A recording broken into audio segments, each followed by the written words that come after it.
प्रत्यय है कि केवल भगवान की शरण ही तुम्हें बचा सकती, बस दूसरा कोई उपाय ही नहीं है। जितना उपाय है वो सब मायाकृत ही है, हम समझ नहीं पाते। हमारा अंतःकरण माया में, इंद्रियां माया में, शरीर माया में, हम फंसे इसी जाल में हैं। इंद्रियों के विषय की इतनी महत्ता मन में बैठी है और मन की तन्मयता इतनी अपने स्वीकार किए हुए है कि किसी भी कोने में ना श्री जी का स्थान है, ना प्रभु का स्थान है, ना धर्म का स्थान है। पूरा का पूरा अंतःकरण विषय ने अधिकार कर लिया है। अब जब तक हम सत्संग का हृदय में मनन करके और विधि निषेध का पालन नहीं करेंगे, तब तक हृदय में वो भरा ही रहेगा। जहां अवसर आएगा वो परास्त कर देगा। इसलिए रोज सत्संग जो हमें ऐसी पावन भूमि में बैठकर सुनने को मिलता है, उस पर महत्व हो जाए कि हमारे ऊपर बड़ी कृपा है। जब द्रवहि दीन दयालु राघो तो साधु संगति पाई है। पर ये विषय इतना प्रबल है, अगर आपने इंद्रियों के सुख की प्रधानता कर ली तो फिर ऊसर बीज बये फल जथा, वृथा, बेकार हो गया।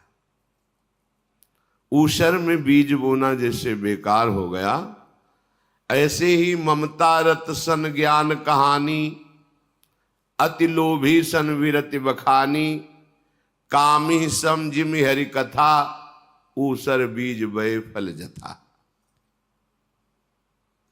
संसार में आसक्त है उसे ज्ञान की बातें सुनाओ,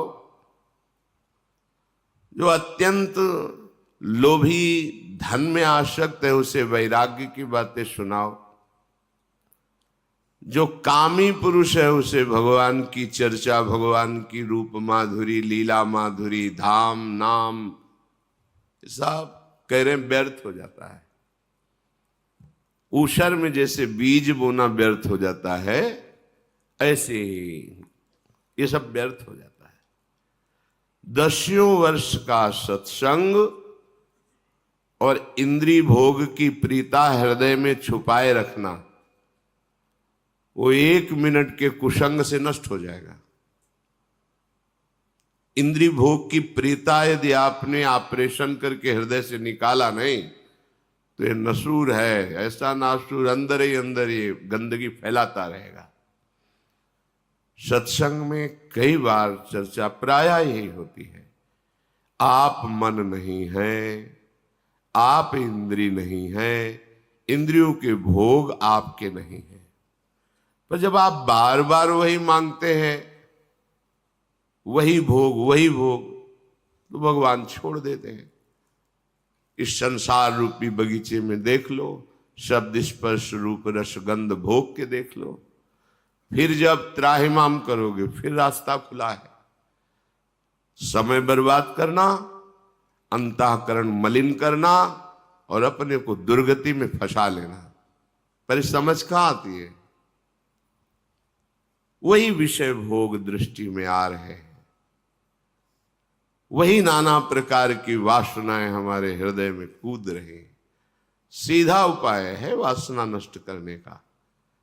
नाम जप करो, वाणी जी का गायन करो, भगवत चर्चा सुनो, बार बार सुनो, हृदय में उसका मनन करो। खाली हृदय बिल्कुल मत रखो, श्री जी की सेवा में लगो। देखो कहां तुम्हें कौन परेशान करता है। ये हम अपने जीवन का अनुभव कहते हैं। काम आदि की स्फुरणा होती है, वो भी जब तक भगवत साक्षात्कार नहीं हो जाता। स्फुरणा ऐसे खत्म। अगर वो टिक रहा है तो आप उसको आदर दे रहे हैं, और कोई आश्रय है, कोई दृश्य आश्रय है, कोई व्यक्ति आश्रय है, कोई क्रिया आश्रय है, देख लीजिए अगर आपने अपने मन के विकार को कोई आश्रय दे रखा है तो कोई नहीं बचा पाएगा। ये शब्द लिख लो, कोई नहीं बचा पाएगा। क्यों? क्योंकि आपने बचने का उपाय ही नहीं किया ना। आपने तो बचाव पक्ष को ठुकरा दिया और अपने मन पक्ष को स्वीकार कर लिया। तो मेरे स्वामी का ये भी खेल है, खेलो, जाओ भोगो।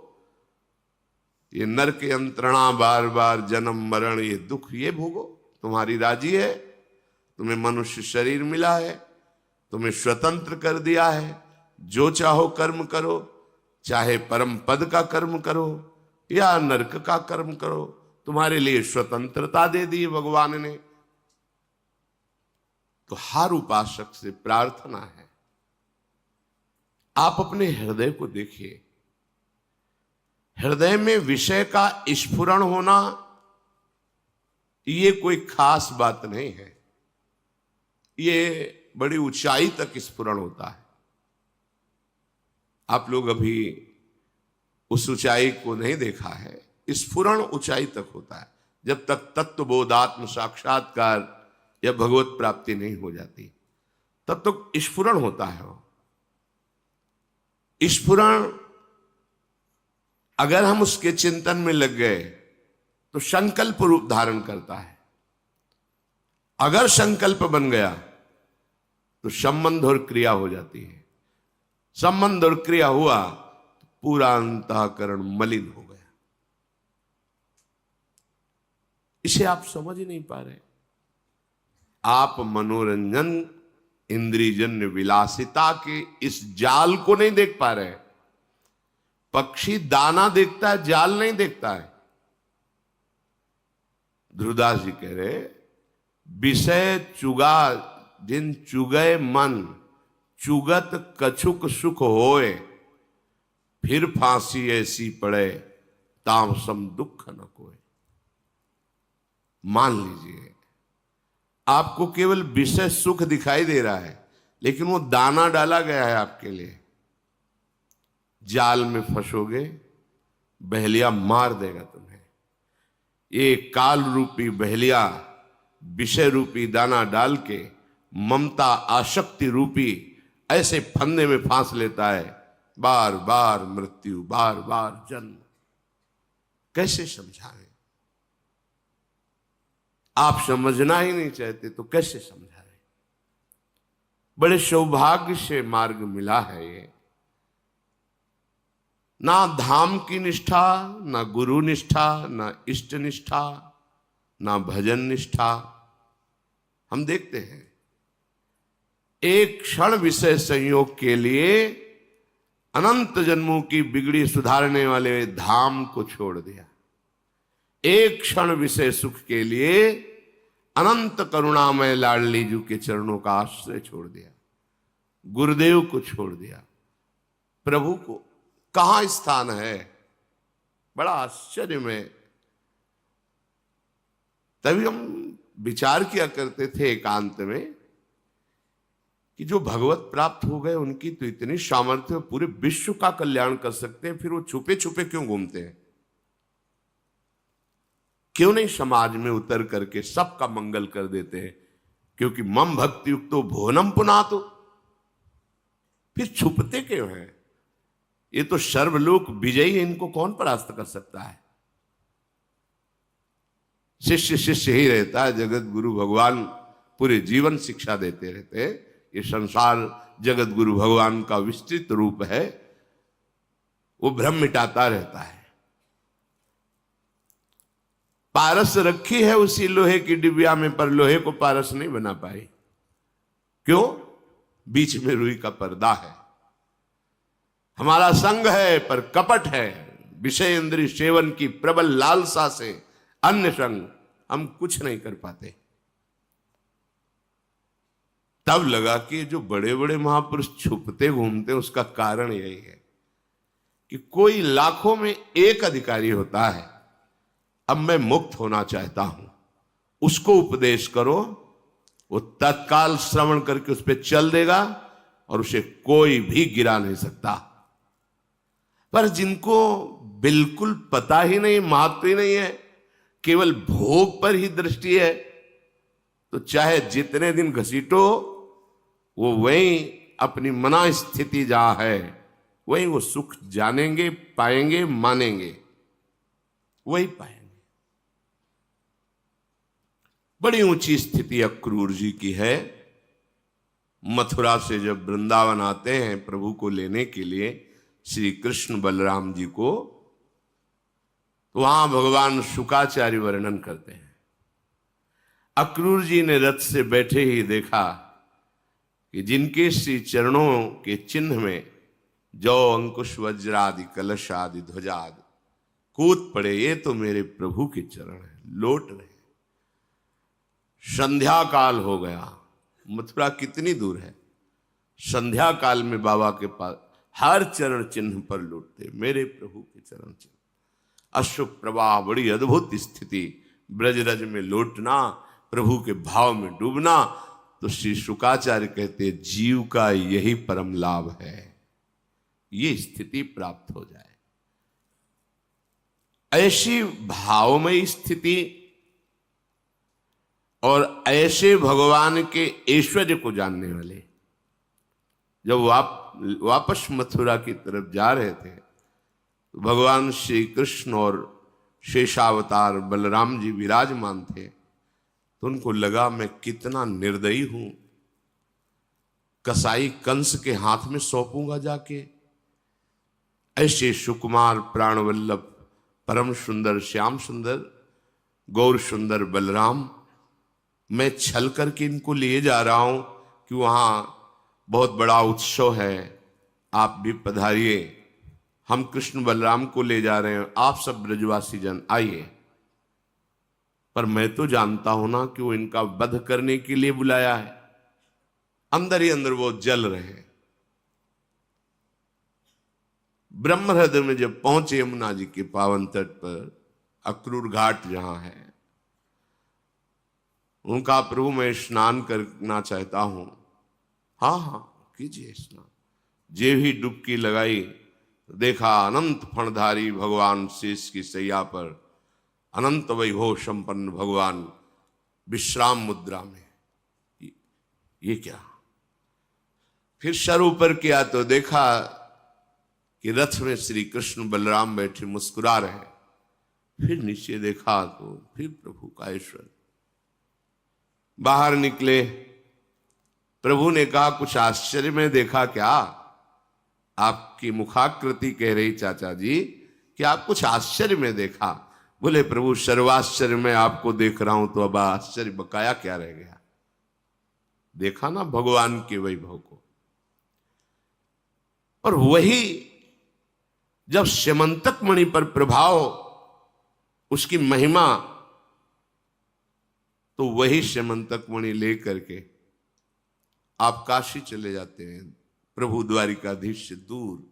यद्यप वहां धार्मिक कार्य ही करते हैं, यज्ञ आदि करते हैं, वो भी भगवान की आराधना आराध्य देव से दूर रहकर भगवान ने बलराम जी और सत्यभामा के भाव को पुष्ट करने के लिए बुलाया और कहा चाचा जी मुझे पता है आपके पास स्यमंतक मणि है और आप उसी के प्रभाव से प्राप्त ऐश्वर्य से बड़ी बड़ी यज्ञ कर रहे हैं, मुझे चाहिए नहीं, पर आप दिखा दीजिए सत्यभामा और बलराम जी को, तो उनको विश्वास हो जाएगा।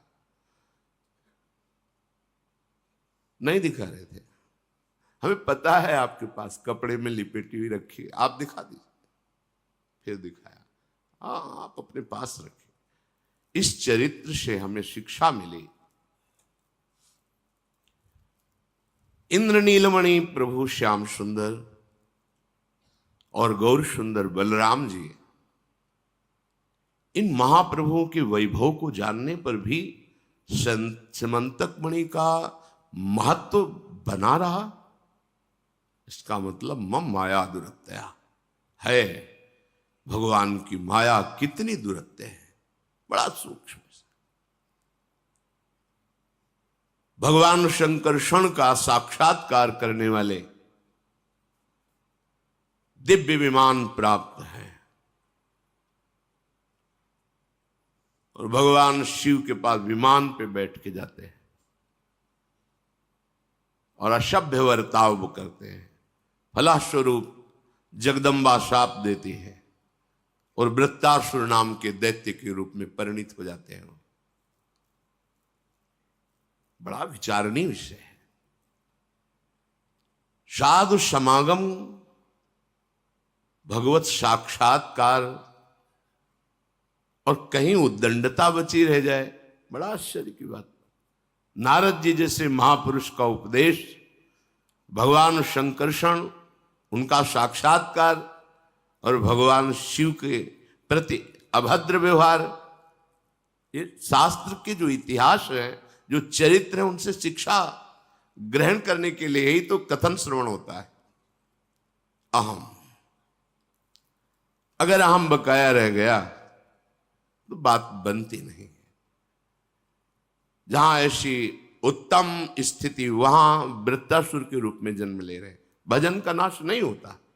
अंतिम समय में भगवान से प्रार्थना कर रहे हैं कि मेरी ये जो गति हुई उसका कारण है कि मैं बराबर साधु संग नहीं करता रहा, इसलिए हे हरे, आपके दासों के दास की दासता मुझे प्राप्त हो, बस यही मुझे प्रदान कीजिए। मैं इतना अपने को अनुभव करूं, जात पक्षायु मातरम खगा, जैसे पंखहीन बच्चा मां की बाट जोता, बस केवल मैं ऐसे अपने को साधनहीन, बलहीन, किसी योग्य न समझकर आपको पुकारता रहूं। यह अनुभव हुआ अंत में उन्हें। ये जितने पावन चरित्र सुनाए जाते हैं, इन सबसे बल मिलता है, आंतरिक सुधार होता है। पर आप करना चाहें तब रोज सत्संग हो। एक सत्संग आपका परम कल्याण कर सकता है, क्योंकि भगवत कृपा से कोई ऐसा सत्संग नहीं जिसमें सिद्धांत न हो, और सिद्धांत श्रवण कर लिया तो जो चरित्र है महापुरुषों का, वो तुम्हारा पावन चरित्र बन जाएगा। इसलिए यहां से बड़े बड़े महापुरुष हाथ मलते हुए चले गए।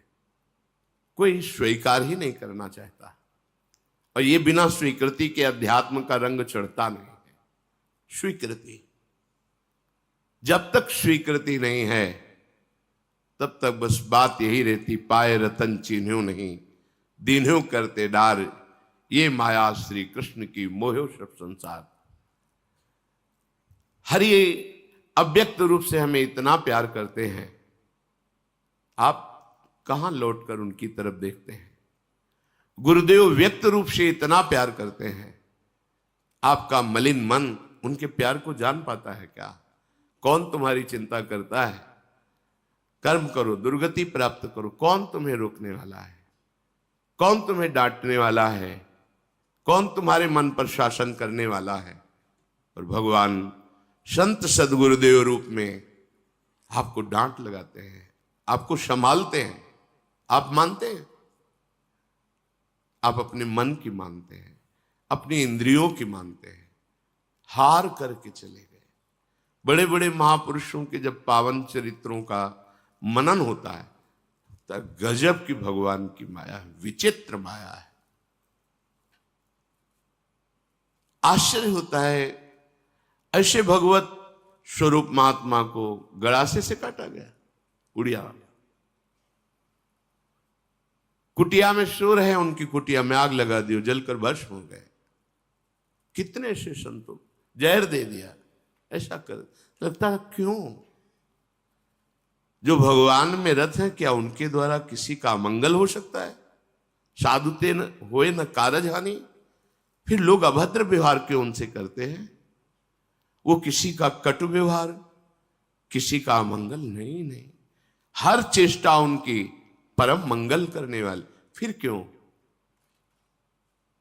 संतों को बंधन, संतों को दंड, संतों को प्रहार, अपमान क्यों मिलता है?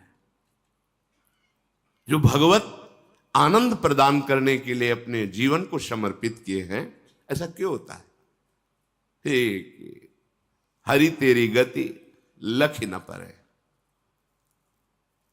अगर वो परम कृपालु हैं तो उन्हीं का ये रचा हुआ इंद्रजाल है। दोनों पक्ष जोरदार हैं। मम माया दुरत्या तो ममैवांशो, दोनों प्रभु के हैं। अब बात मान लो संत सदगुरुदेव की, तो पछताना नहीं पड़ेगा। नहीं, आगे समय आ रहा है, तुम्हारा मन तुम्हारे हाथ में नहीं होगा और तुम्हें परमार्थ का कोई साथ देने वाला नहीं मिलेगा। विश्वास कर ली, ये बहुत हृदय की बात कह रहा हूं कि जितनी श्वासें हैं, जितने को लाभ मिल जाए मिल जाए। अगर वो 10 बार भी राधा राधा कहता है तो हमारा जीवन सार्थक हो जाएगा।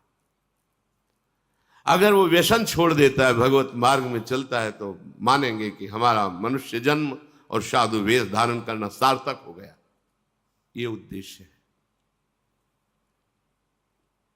इंद्रियों को, मन को बस में करके परम ब्रह्म में लगा के कुछ भी किया जा सकता है, पर वो अपने में किया जा सकता है। जब आप साथ ही नहीं देंगे, अपनी इंद्रिय, अपने मन, अपने विचार, अपनी भावना हमारी भावना के अधीन नहीं करेंगे, तब तक कैसे चल सकता है? असमर्थ हो जाते हैं। इसीलिए भगवान का भी अवतार हुआ, आचार्यों का अवतार हुआ, बड़े बड़े सिद्ध पुरुषों का अवतार हुआ, पर हम जैसे नीच प्राणियों का कल्याण नहीं हो पाया। क्यों? मनमानी नहीं छोड़ पाए। बात बस इतनी, मनमानी नहीं छोड़ पाए। ये महापुरुष तो आए ही संसार में और हैं भी। ये जगत खाली नहीं रह सकता।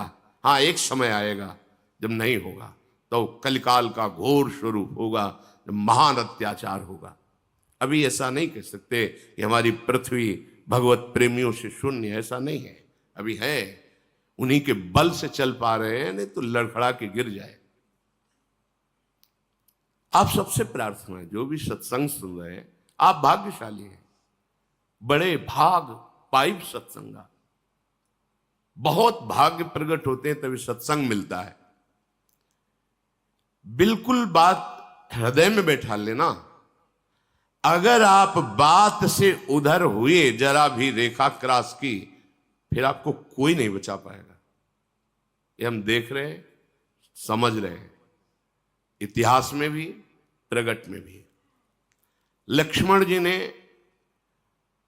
सियाजू के चरण की तरफ देखकर कहा था, इस रेखा को पार मत करना। किसी की सामर्थ्य नहीं है कि इस रेखा को क्रॉस करके आपका कहीं भी अमंगल कर सके। बस मेरी प्रार्थना है कि मैं जब तक रघुनाथ जी के साथ वापस ना आ जाऊं, इस रेखा को मत पार करना। अब रेखा से पार कराने वाला भी साधारण बुद्धि नहीं रखता, वो भी माया से प्रभावित, बड़ी प्रवीणता में माया अपना काम कराती है। उसने साधु वेश रखा, भिक्षाम दे। अवतिथि धर्म लागू होता है। कुटिया में है, फल मूल रखे हुए, संत कह रहा है भिक्षाम दे। अंबा है जगत की, करुणामयी है, फल लिया, लो। नहीं, ये बंधन युक्त भिक्षा है। ये जो रेखा खिंची हुई है, इसके बाहर आकर आप हमें भिक्षा अगर देना चाहती तो दीजिए।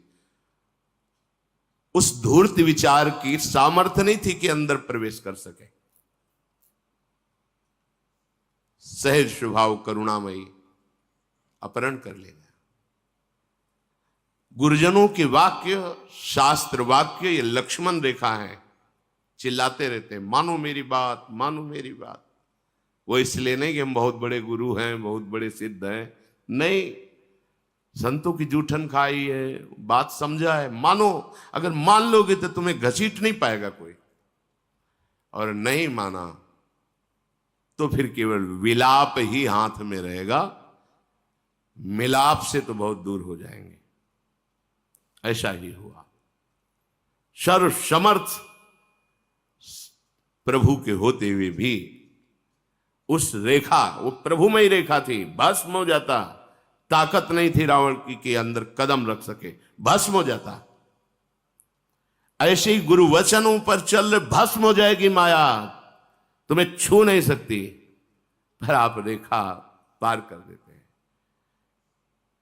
ये दृढ़ निष्ठा होनी चाहिए कि अगर गुरु ने रेखा खींच दी, वचन बोल दिया है, तो भगवान भी कहेंगे, तो जब तक गुरु आज्ञा नहीं करेंगे हम ये बात उनका अनादर करके उल्लंघन नहीं करेंगे। जीत गए।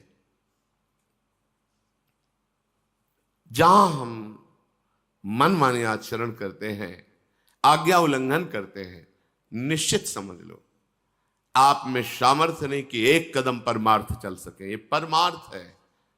हम कितना भी नीचे उतर करके आपको उठाना चाहें, आप नहीं उठ पाएंगे। आपका हृदय जहां अवहेलना की, तो ऐसे विरुद्ध आचरणों में युक्त हो जाएगा। हमारी पकड़, हमारी दृष्टि बहुत दूर हो जाएगी आपसे, पास रहते हुए भी। इसलिए प्रार्थना है, आप अभागी नहीं हो, आप भाग्यवानों की पंक्ति में हो। जिन भोगों को संसार के भ्रमित जीव भोग कर गर्व कर रहे हैं, उन भोगों से प्रभु ने तुम्हें बचा लिया है। अब उनकी तरफ मत झांको। हृदय में विश्वास करो तो इसी जन्म में हमारा काम बन जाएगा। नहीं, जन्मना मरना ये अविनाशी शरीर नहीं। अभी तो तुम जवान हो, स्वस्थ हो, तुम्हें प्रमाद घेर रहा है। आगे आगे ऐसे भयानक रोग होंगे तुम्हारे शरीर में, ऐसी भयानक परिस्थितियां आएंगी, जीना मुश्किल हो जाएगा। अगर भगवद आश्रय लिए है तो कोहरे जैसा एक क्षण में वायु आएगी, हट गया कोहरा, फिर निर्मल। अपना सर्वनाश करने से आप अपने आप को बचा लीजिए। कोई दूसरा तुम्हें नहीं बचा सकता। तुम बच तभी सकते हो जब आप वचन का पालन करो। भगवान अर्जुन जी से यही कहा है, आप अपने द्वारा अपना उद्धार कर लीजिए। ये जीता हुआ मन ही मित्र है और विषय में आसक्त मन ही दुश्मन है। और आप मन में तदात्म हैं। अब समस्या ही समस्या है। रोज सत्संग में कहते हैं मन को देखो, मन से थोड़ा अलग हो, मन की जलन को सहो, आगे बढ़ जाओगे। पर कौन सुनता है? क्योंकि जवान शरीर, स्वस्थ शरीर, भोगों की प्रबल लालसा, लगता है तो बाबा जी बोलते ही रहते हैं। जब जैसा मन आया वैसा हम आचरण करते हैं और सत्संगी कहलाते हैं। सत्संगी, बाहर से सत, अंदर से सत, तब सत्संगी। थोड़ी देर सत्संग में बैठ गए, असत पुरुषों का संग, असत वृत्तियों का संग, कहां सत्संग? सत्संग तो भक्ति कर दीप प्रेम कर बाती प्रज्वलित करता है। और तुम्हारे अंदर वासना की बाढ़ आ रही, तो सत्संग कहां गया? कहां है सत्संग? तुम्हारे जीवन में सत्संग का महत्व क्या है? एक सेठ जी रोज सत्संग सुनते थे 20 साल से। किसी कार्य से उनको बाहर जाना पड़ा। लड़के से कहा, हमारा नियम है रोज सत्संग सुनना, तो आज तुम सत्संग में चले जाओ, 2 दिन का कार्य मैं करके आता हूं। सत्संग में गए तो उन्होंने सुना गौ महत्व कि यदि गाय हरा तुम्हारा खेत खा रही या तुम्हारा अन्न खा रही है, तो उसे दंडित मत करो, 2-4 मुंह पा लेने दो। हमारा शास्त्र बड़ी भावना रखता है, बड़ा महत्व रखता है। वो भोला सत्संग को सुना वैसे। अब उसकी परचून की दुकान थी, आटे की बोरी, दाल की बोरी, ऐसे सब लगी थी। दूसरे दिन कार्य करके जब पिता आया तो 2-3 गायें उसमें वो इंतजार कर रहा, थोड़ा पाले। फिर वो आके डंडे से मारा, भगाया उनको। कहा, तू मूर्ख जैसा बैठा है, हाका क्यों नहीं? उनका सत्संग में हमने सुना था। अरे बोले 20 साल से सत्संग सुन रहा हूं, केवल सुना जाता है, बस एक दिन गया तो ये हमारा सत्संग श्रवण। 20 साल से सुना, नियम भंग नहीं होना चाहिए, बस सुनना है। ना मनन करना है ना आचरण में उतारना है। क्या फर्क पड़ेगा? विचार करके देखो। ऐसे अपराध करते रहोगे तो क्या तुम्हें भगवदानंद की अनुभूति होगी? क्या भगवत प्राप्ति के मार्ग में चलोगे? इसलिए सावधान हो जाओ। बहुत ये दुर्गम मार्ग है संसार, तुम्हें नहीं समझ में आता। ये फंसा लेगा तब तुम्हारे पास कोई छूटने का उपाय नहीं रहेगा। अभी छूटने के लिए हरि ने थोड़ा सा अवसर दे दिया, निकल जाओ। सांकरी गली, प्रेम गली अति सांकरी, तामे दोनों समाए। इसमें कुछ भी थोड़ा सा भी भार लेके नहीं चल सकते। एकमात्र केवल वचन आधार, वचन अधीनता, ये मार्ग आपको सरल हो जाएगा, सहज हो जाएगा, आपके घर की बात हो जाएगी। मान लीजिए वचन अधीनता, जाति पाति कुल कर्म धर्म व्रत संस्कृति हेतु, ऐसा संस्कृति का हेतु है, यह अविद्या है। केवल वचनाधीनता। अब जो कहें करें हम सोई, बस पार हो जाओगे। तुम्हारी क्रिया से नहीं, कृपा से। पर पार होना कौन चाहता है? हम यही देखते, पार होना कौन चाहता है? शविषी भव समुद्र में अटखेलियां करना चाहते हैं, इसी में सुख खोज रहे हैं। ये भाई बड़ा विचित्र स्वप्न है, कभी दुखद कभी सुखद, पर है नहीं, ये सत्य नहीं है। जगने पर जैसे स्वप्न मिथ्या लगता है, ऐसे शुद्ध ज्ञान होने पर आप देख पाओगे कुछ नहीं है। मान लीजिए, प्रार्थना मान लीजिए। कई बार हमने एकांतिक में जब कोई बात कर तो कहते हैं एक बार हमें तो मित्र बना लीजिए। यार हमको कोई मित्र नहीं मानता। जैसे कह रहे हो हम मानते हो, हमारे मित्र मानने का मतलब समझते हो? हमारे वचन की अधीनता स्वीकार करना। जो हम बोल रहे हैं वो तुम करो। हम तुम्हारे हितकर सखा है। मेरी महारानी जी, उनका प्रभाव ऐसा है, उनका स्वभाव ऐसा है। यही जैसे लगाम पकड़े हुए घोड़ों की अर्जुन की श्री कृष्ण बैठे हैं, वैसे महारानी जी की कृपा ऐसी बैठी हुई है। अमंगल हो सकता है, कदापि नहीं। मंगल के लिए तुम्हें अवसर मिला है, चाहे दोष दर्शन कर लो, निंदा कर लो, अपमान कर लो, या अपना काम बना लो। बाद में मूर्ति बना के अगरबत्ती लगाने से कुछ नहीं होगा। बाद में चरित्र पढ़कर वो थे ऐसे थे, कुछ नहीं होगा। वर्तमान में है, वचन मान लो, खुली बात कह रहे हैं, श्री जी मिल जाएंगे। वचन की लक्ष्मण रेखा को पार मत करो, परम कल्याण हो जाएगा। मान लो मेरी बात।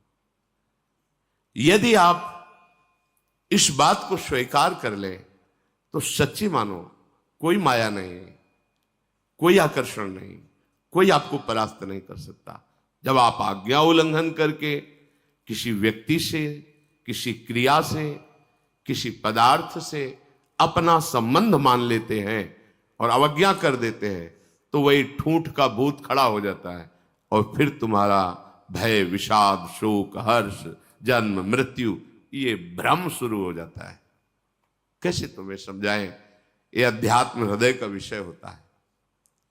जब तक तुम आज्ञा स्वीकार करके इस जलन को सहकर आगे नहीं बढ़ोगे, तब तक कोई भी महापुरुष कुछ भी नहीं कर सकता। अगर किसी के ऊपर ऐसा कुछ प्रकट होता है तो वो जल करके उनकी आज्ञा पर चला है। पढ़ लेना चरित्र किसी का, उनकी अधीनता, उनकी वचन के अनुसार अपने जीवन को जला के राख कर दिया, फिर वहां सब कुछ प्रकाशित हो जाता है। संकल्प जाकर वापस लौट आता है। जो वचन का पालन नहीं करता तो उनकी करुणा से संकल्प जाता है, वो कृपा जाती है, वापस हो जाती है। वचन के अनुसार चल रहे हो तो हम आपको अपने जीवन की बात कह रहे हैं। कोई समझाने वाला नहीं था हमें प्रभु के सिवा, कोई समझाने वाला नहीं था। ऐसी विपत्तियां कि तुम सोच भी नहीं सकते। भयंकर वर्षा हो रही, सर्दी का समय है, एक भी वस्त्र नहीं, शरीर कांप रहा है, नगर में जा नहीं सकते, जवान शरीर है कि हम किसी घर में जाके कह दे कि आज मुझे रख लो, कौन रखेगा? किसी वृक्ष का आश्रय, गंगा किनारा है, 10 किलोमीटर, कोई नगर नहीं, पूरी रात कांप रहे हैं। पर कभी मन में ये थोड़ी आया कि चलो घर चलते हैं, यार बहुत हो गया, अब थोड़ा चैन से जिए। कभी चैन तो तब मिलेगी जब ब्रह्म साक्षात्कार हो जाएगा, भगवत साक्षात्कार। थोड़ा जीवन नहीं कि महीने 2 महीने जीवन हो, लंबा जीवन। यौवन अवस्था में जहां भोगों की बाहुल्यता का, वहां ब्रह्म साक्षात्कार की आग लगी थी। ये 4 दिन की चांदनी आज जुड़ गई है तो तुम्हें लग रहा है कि इसका कोई महत्व, इसका महत्व तो बहुत पहले ही भस्म हो गया था। ये तो नाटक चल रहा है केवल। ये केवल श्री जी ने आपके कल्याण के लिए व्यवस्था की। ना मैं पढ़ा लिखा हूं, ना कभी प्रवचन कहीं बैठ के सीखा हूं, और ना कभी अंदर स्फुरना थी कि मैं प्रवचन करूंगा। लायक ही नहीं था तो करूंगा क्या, लायक ही नहीं था। गांव का पढ़ा लिखा भोला भाला स्वरूप जानते नहीं थे। पर मूकम करोति वाचालम पंगुम लंघयते गिरिम यत् कृपातम हम वंदे परमानंद माधवम। वो माधव गूंगे से भी वेद बुलवा दे, उन्हीं का प्रभाव है। तुम खुली बात तुमसे कह रहे, केवल तुम्हारे कल्याण के लिए अवसर मिला है, और ये चंद दिनों का अवसर है। लूट लो, अपना काम बना लो, नहीं तो बाहर की चकाचौंध भर दिखाई देगी तो अंदर कुछ नहीं होगा। आज तुम्हें जो मिल रहा है वो हम नहीं दे रहे, हम खुद एक तिनका हैं, जहां हवा चाहे उड़ा के डाल दे। पर हम उनके तिनका हैं कि तिनके का सहारा ले लोगे तो उड़ा के वहीं पहुंचा देंगे। उसमें सामर्थ्य नहीं, सामर्थ्य जिनका तिनका है वो कृपा शक्ति से संपन्न है। व्यर्थ का भ्रम छोड़ो और एकमात्र प्रभु के चरणों का आश्रय लो। जितना बन सके नाम जप करो, ना बन सके तो लक्ष्मण रेखा पार मत करो, बस। तुम्हें इसी जन्म में अनुभव हो जाएगा गुरु कृपा किसे कहते हैं।